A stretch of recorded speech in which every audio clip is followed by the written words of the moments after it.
everybody. Today is Friday. It's the end of the week. You did it. You made it. Praise be to the Lord.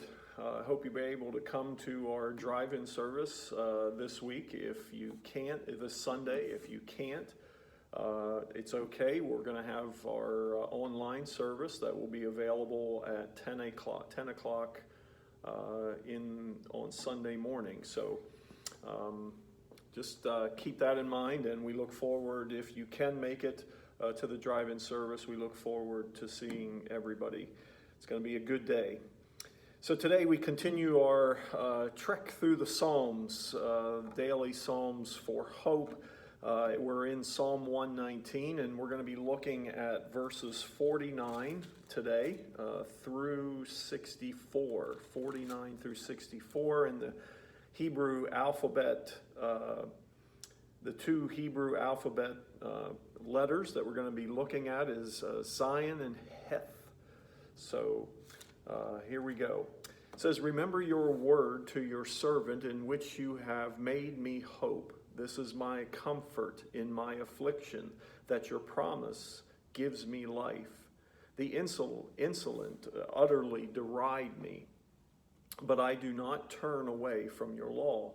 When I think of your rules from of old, I take comfort, O Lord.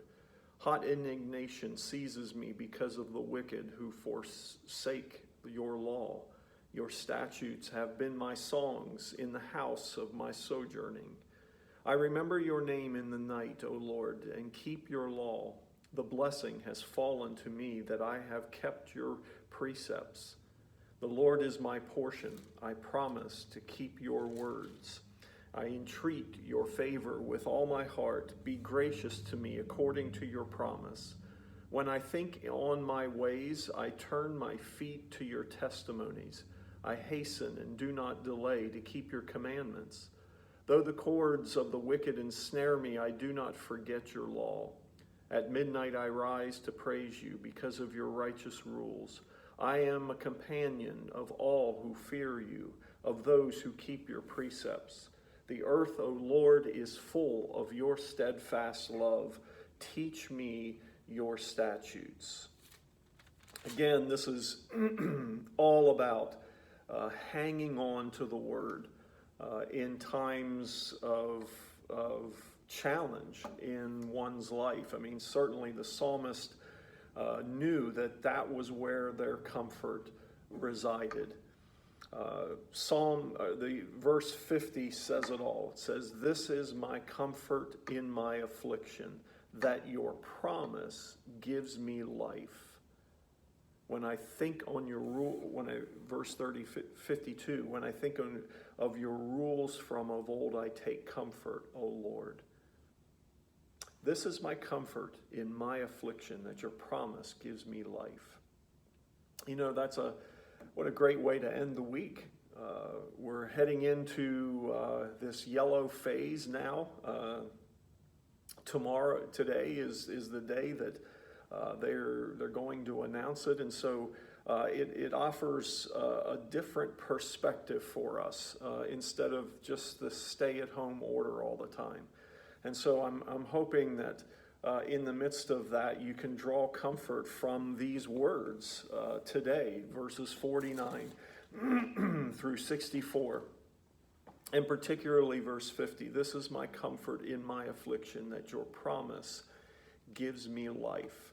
That your promise gives me life.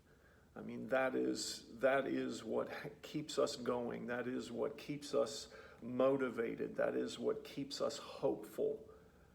Is that his promise of presence, his promise of protection, his promise of provision, all of this is what gives us life when we need it most.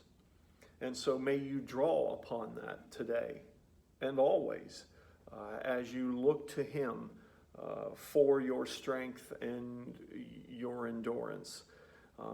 Spend time in the Word this weekend.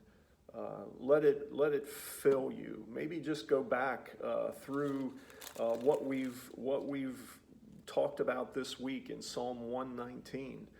Just read from verse 1 all the way to 64 this week, and just ponder all the things that we've been talking about and all the things that are just rich in this word.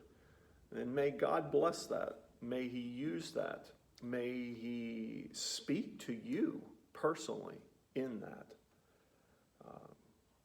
This is my comfort in my affliction, that your promise, O Lord, gives me life. May God's blessings be unto you this day and this weekend, and we'll look forward to seeing you again soon. Blessings.